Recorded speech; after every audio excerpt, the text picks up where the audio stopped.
Mesdames, Messieurs, ravi de vous retrouver dans une nouvelle session d'information sur Moto TV. Voici le sommaire.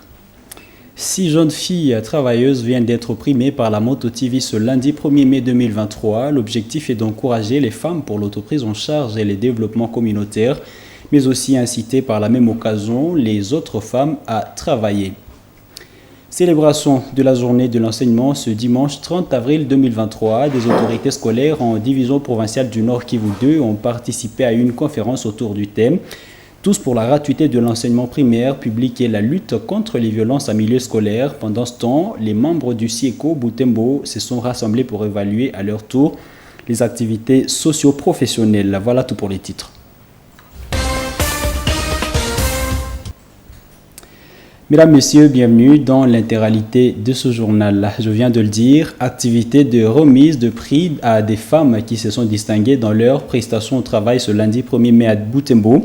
6 jeunes filles travailleuses ont été primées par la Moto TV à travers son émission Tribune Femmes. Cette activité vise à encourager les femmes pour l'autoprise en charge et le développement communautaire et inciter par la même occasion les autres femmes à travailler. Reportage Gérard Mourefou. C'est cette salle de l'hôtel Butembo qui a accueilli la cérémonie de la remise des prix aux femmes de distinction. À l'intérieur, on pouvait voir la chef du service genre famille et enfants, la présidente de la CENI, Antoine de Butembo, la coordonnatrice de la Dufegou et plusieurs autres femmes leaders.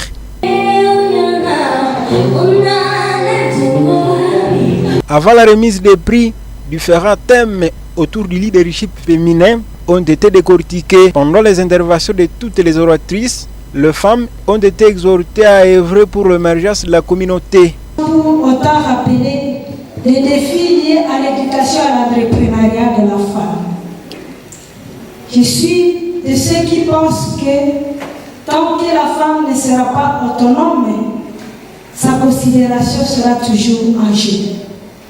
D'où notre devoir en tant que femme de pouvoir amener les jeunes filles et d'autres femmes à pouvoir cultiver l'esprit. Les remises de prix, ces jeunes filles et œuvrant dans divers domaines ont été primées. Ces leaders ont reçu des certificats de distinction. La chauffeur ou le chauffeur, il y a également la coiffeuse. La présentatrice de l'émission Tribune Femmes a, dans son mot de circonstance, encouragé les femmes à travailler pour l'intérêt communautaire. Et Eugénie Moussivirois appelle les femmes à l'entrepreneuriat pour leur autonomisation.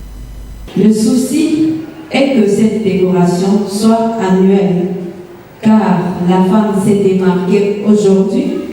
Elle continuera sans doute à faire des exploits dans le futur. Pour cette deuxième édition, 6 secteurs sont concernés et pourront être étendus dans le futur en fonction de l'évaluation qui sera faite de ces premières activités. Il s'agit notamment du secteur entrepreneurial, éducatif, sécuritaire, financier, sportif, automobile. Cette activité de remise des prix est organisée dans le cadre de promouvoir le leadership féminin. Changeons chapitre pour parler justice à présent. Le réseau pour les droits de l'homme REDO plaide pour que la ministre de la Justice en séjour au Nord Kivu arrive en ville de Butembo pour s'imprégner de la réalité des infrastructures judiciaires. Maître Mouindo Assivignoa, coordonnateur du REDO, indique que le domaine de la justice en ville de Butembo semble être oublié par rapport aux autres villes de la RDC. C'est pourquoi il recommande à cette autorité de venir s'enquérir de l'état des bâtiments, des locations ou fonctions des bureaux de la justice en Butembo.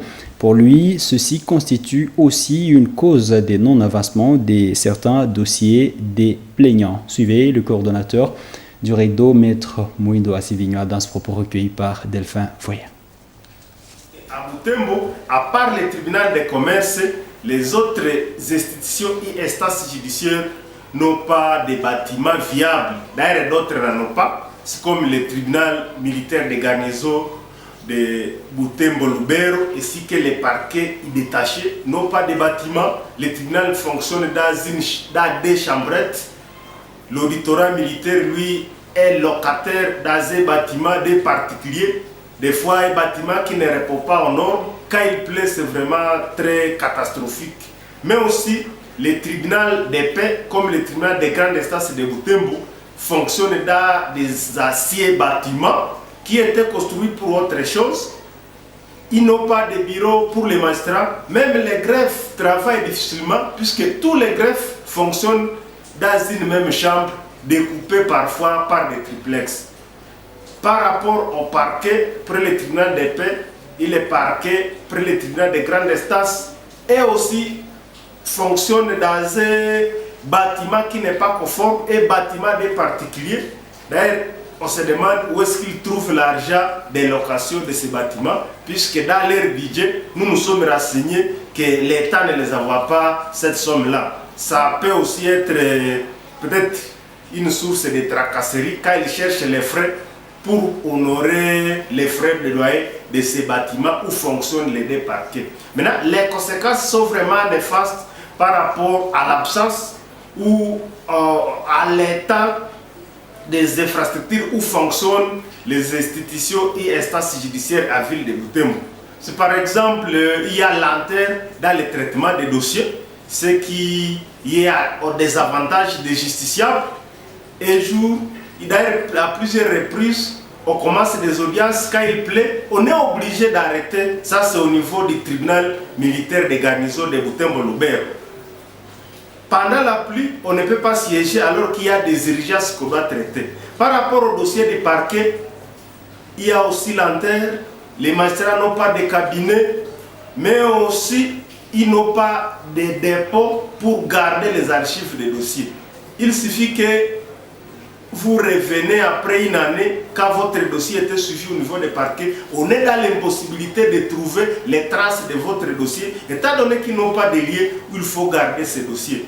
Tous ces méfaits-là sont à l'encontre des droits des citoyens. C'est à cela que nous avions souhaité que les ministres d'État, Madame, arrivent à Butembo. Retour sur le dossier, sur voilà, la célébration de la journée nationale de l'enseignement. En marge de cette journée dédiée à l'enseignement, différentes autorités scolaires en division provinciale du Nord Kivu 2 ont participé à une conférence ce dimanche 30 avril. Cette conférence a été tenue dans la salle de la coordination des écoles conventionnées catholiques située à Kitatumba. Elle a eu pour thème, je cite, « Tous pour la gratuité de l'enseignement primaire, public et la lutte contre les violences en milieu scolaire ». Reportage Mirembe Chitawite et Nelly Mwangishay. C'est l'hymne national qui ouvre ses activités. À notre prospérité. Les participants sont essentiellement des membres des différentes coordinations de la province éducationnelle Nord Kivu 2. Il s'agit de la coordination des écoles catholiques, la coordination des écoles protestantes, islamiques, adventistes et errants, CEPAC, CK20, ainsi que les autorités de la ville de Butembo qui ont pris part à cette conférence. C'est le délégué de l'autorité urbaine qui prend la parole en premier. Par les professionnels de la grève, notre noble métier, votre sacrifice envers nous tous qui sommes passés par vos mains, nous pousse à vous remercier sincèrement. Le chef de la sous-division Butembo 1, M. Katouva James, a par la suite souhaité la bienvenue aux participants. Vient ensuite l'exposé du thème « Tous pour la gratuité de l'enseignement primaire, public et la lutte contre les violences en milieu scolaire ». Un thème abordé par le directeur de la province éducationnelle Nord Kivu 2. Monsieur Salomon Chalimo Tambali a salué l'implication du chef de l'État dans l'effectivité de la gratuité de l'enseignement primaire qui facilite désormais la tâche aux parents. Toutefois, il a condamné la baisse de la qualité de l'enseignement due à la recrudescence de l'insécurité dans la région du Grand Nord Kivu. En 2015, 63%, en 2017, 60%, en 2018, 72%, en 2019, 73%, en 2020, 82%, en 2021, 50%, en 2022, 48%. Il faudra noter cependant qu'il y a un recul de la qualité de l'enseignement vu l'écart en pourcentage depuis 2020 à 2022. d'où éradiquer les causes de ces problèmes majeurs serait nécessaire, dont les grèves intempestives, les journées villes mortes, les grèves des groupes de pression orientés vers les établissements scolaires, les renvois des enfants à cause des frais scolaires et bien sûr l'insécurité aussi. Et pour lutter contre les violences en milieu scolaire, les directeurs de la province éducationnelle Nord Kivu 2 ont mis en garde tous les responsables des établissements scolaires qui obligent aux enfants d'acheter les fournitures dans leurs écoles. Un geste qu'ils qualifient d'un acte d'exploitation de parents. Ces écoles privées qui sont en train de nous distraire seulement par des crutches, par des foulards, des cravates, dans tout ça, ça n'a rien à faire avec l'instruction. Et donc notre combat l'année prochaine, vous devez préparer déjà les gestionnaires, préparer déjà les chefs d'établissement, de ne pas dépenser encore leur argent dans l'achat des uniformes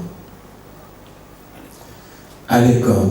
L'enfant doit se procurer les uniformes là où il veut, au marché, partout où il veut.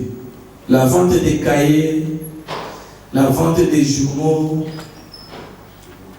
les logos, les cravates, les caches, ça sera notre champ de bataille. Et les problèmes des foulards, on doit éviter. Nous avons étudié, il y a des gens, nous avons étudié dans des écoles privées pareilles, mais je sais très bien, il y a des gens qui parlent mieux le français que moi, qui font le mathématique correctement plus que moi,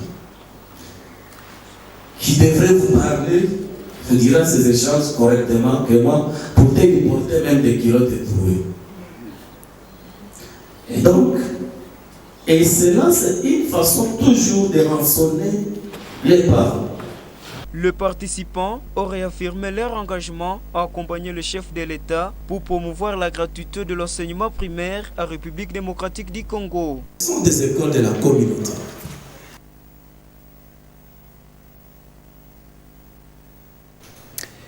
Dans ce même chapitre de la célébration de la Journée nationale de l'enseignement en RDC, les membres du syndicat des enseignants du Congo Sieko section de Butembo se sont rassemblés dans la grande salle jubilée de l'Université de l'Assomption au Congo UAC pour évaluer leurs activités socio-professionnelles.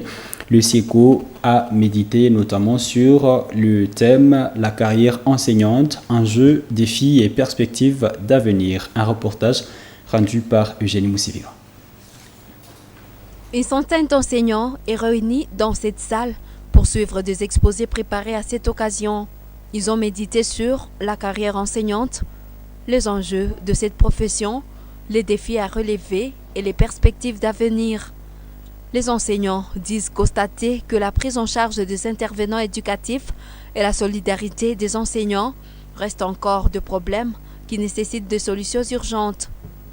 Après quoi, ils auraient recommandé au gouvernement de répondre aux desiderata que présentent régulièrement les enseignants de la RDC, notamment l'amélioration des conditions salariales des enseignants en augmentant le salaire des enseignants et en immatriculant les nouvelles unités NU.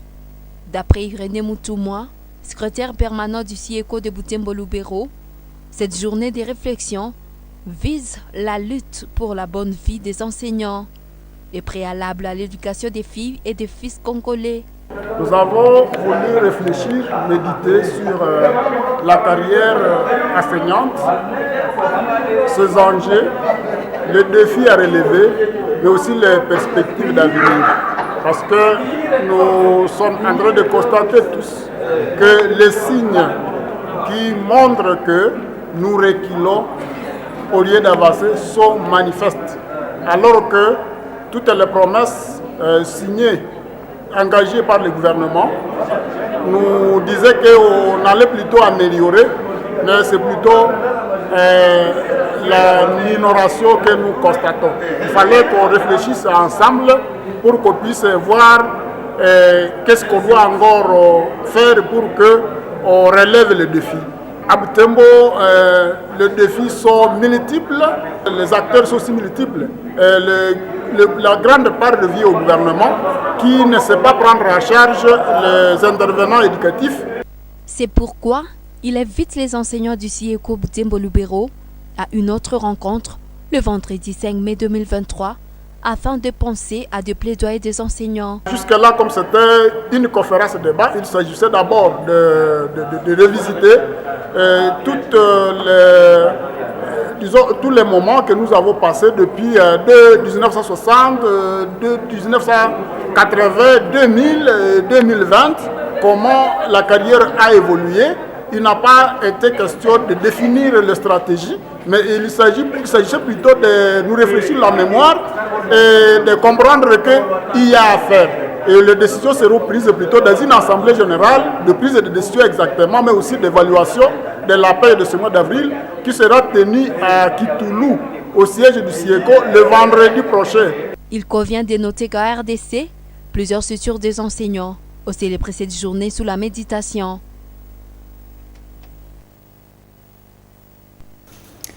Société et éducation, la fin de la semaine dernière, le prix Nobel de la paix de l'an 2018, Dr Denis Mukwege, a décaissé une somme d'environ 46 000 $ américains en faveur des élèves finalistes et déplacés de guerre au Nord Kivu.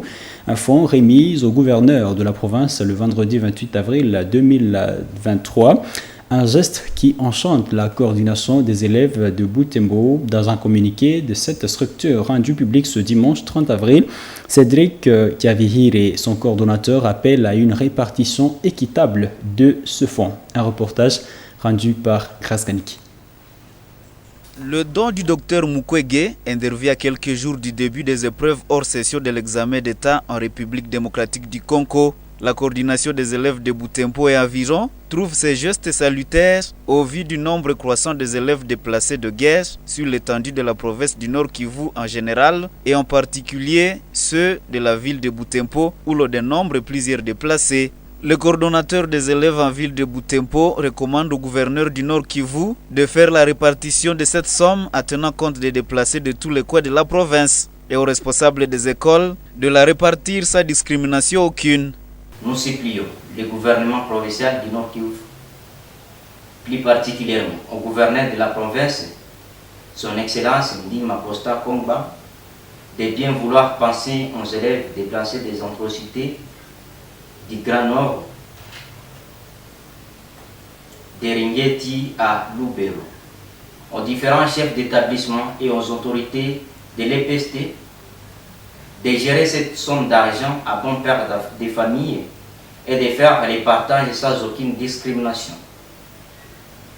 Somme toute, au docteur Denis Mukwege, nous sommes très reconnaissants pour son aide si précieuse. Au nom de tous les finalistes, nous vous remercions pour tout et il est rare de rencontrer des personnes aussi dévouées, de dignes et de confiance. Vos efforts ne passeront pas inaperçus. Cédric Kiavihire encourage tous les élèves déplacés à prendre ces gestes comme un moyen de motivation pour poursuivre leurs études. Il sollicite aussi les personnes de bonne volonté à poser des actes de telle nature en faveur de ces nécessités. C'est pour cela que nous allons encourager surtout les élèves finalistes de se couper à 1000 morceaux afin que nous puissions produire des résultats excellents. Parce qu'avec cette somme de 94 000 francs, il faut que nous puissions honorer cette somme d'argent. À une semaine du début hors session des examens d'État, le président du comité des élèves de Butembo plaide auprès des autorités politico-administratives pour sécuriser ce processus afin de garantir son effectivité dans toute la région. Avant de parler sport, parlons sécurité. En Ituri, les acteurs politiques de l'Union sacrée de la nation s'engagent à militer pour la paix dans cette province. Ils ont fait cet engagement après la sortie officielle de cette coalition le week-end dernier. Son coordonnateur appelle les miliciens à quitter la brousse et adhérer au processus de désarmement, démobilisation et relèvement communautaire qui est dans sa phase décisive dans cette province de l'Ituri. Un reportage de la cellule de la presse du gouvernorat de l'Ituri. tous, unis pour la paix et la réconciliation sincère et véritable de toute la communauté de l'Ituri. C'est l'essentiel du message des membres de partis et de groupements politiques de l'Union sacrée pour la nation de l'Ituri. C'était au cours de la sortie officielle de cette plateforme politique et électorale ce samedi sur l'ensemble du pays. Nous saisissons cette occasion pour lancer un appel pathétique à tous les groupes armés qui pilulent à travers notre province, qui est en train de massacrer la population, qui est en train de tuer, qui est en train de piller, qui est en train de violer à travers la République, de mettre fin à cette situation, de déposer les armes et de rejoindre le processus de PDDRC qui vient d'être lancé déjà dans notre province avec l'effort des autorités provinciales de l'état de siège. C'est une dernière occasion qui leur est offerte pour qu'afin qu'ils puissent revenir à la vie normale et rentrer au sein de la communauté pour vivre ensemble avec la population. Occasion pour le coordinateur de cette structure en Ituri, Sami Djakonga, d'appeler la population de cette province à s'approprier toutes les actions de développement menées par le président de la République, Félix Antoine Tshisekedi Tshilombo, dans cette partie du pays. Le chef de l'État a déjà beaucoup travaillé pour la province de l'Ituri sur tous les plans. D'abord, vous connaissez que les efforts sont en train d'être fournis pour ramener la paix dans notre province. À part la paix pour laquelle le chef de l'État est en train de se battre, il y a aussi le développement dans les milieux avec la situation des infrastructures aujourd'hui à province n'est pas celle que nous avons connue avant l'état de siège. Et donc nous appelons la population à soutenir davantage les chefs de l'État pour que demain, lorsque nous allons lui donner encore le second mandat, qu'il puisse travailler davantage au bénéfice de la population de l'Ituri. Il faut dire que la province de l'Ituri reste toujours attachée aux valeurs du garant de la nation, ce qui a occasionné son élection à la magistrature suprême lors des élections de 2018. Parlons football pour boucler cette édition. La chance de se qualifier pour la phase finale du championnat provincial de football du Nord Kivu se réduit pour l'Union sportive Sokozaki de Butembo. Ce après la défaite de cette équipe à l'issue de la rencontre qu'il a opposée à l'association sportive Beni Union le dimanche 30 avril en match de début de la phase retour des préliminaires du championnat provincial de football dans les sites de Butembo. Le score de cette rencontre a été de 1 but contre 0 à faveur de Beni Union. Un reportage rendu par Graska Koko. Les deux équipes qui ont déjà eu à se croiser depuis 2 semaines environ rentrent sur l'aire des jeux pour se départager. La dernière fois, le score sur terrain était l'égalité des débuts partout.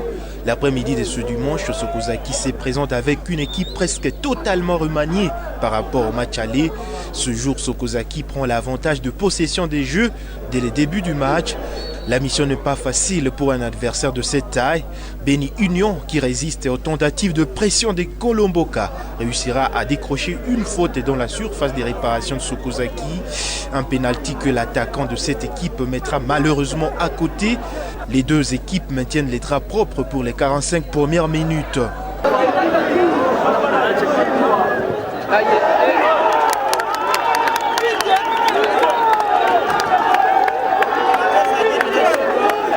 Les ressortissants de Beni s'efforcent de changer le visage du match et dans la deuxième moitié des jeux sont trop forcés. Les joueurs de Beni égalisent la possession. Une première occasion concrétisée, mais pas validée faute des positions litigieuses de l'attaquant de Beni. Sokozaki se verra obligé de céder dans le dernier quart d'heure pour 1-0 à faveur de Beni Union. Ce score sort de la rencontre. Beni Union rend en même temps le brevet d'invincibilité des Sokozaki qui n'a plus été bâti depuis le début de la saison en 28 matchs. L'équipe de Butembo voit en même temps sa chance de qualification baisser après que son concurrent direct a désormais totalisé 6 points en attendant l'homologation du résultat du match aller qui les avait opposés. Cette rencontre qui s'était soldée sur la note égalitaire des débuts partout. Pour l'instant, Sokozaki a 3 points sur 9 et Delta Force d'Oicha est dernier avec 0 points.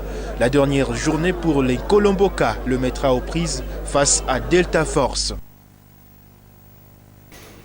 Eh bien, Graska Koko, c'est donc ce rendu qui nous conduit à la fin de cette édition du journal sur Moto TV que j'ai eu le réel plaisir de vous présenter. Mesdames, Messieurs, restez branchés car le programme continue sur la télévision communautaire. Au revoir.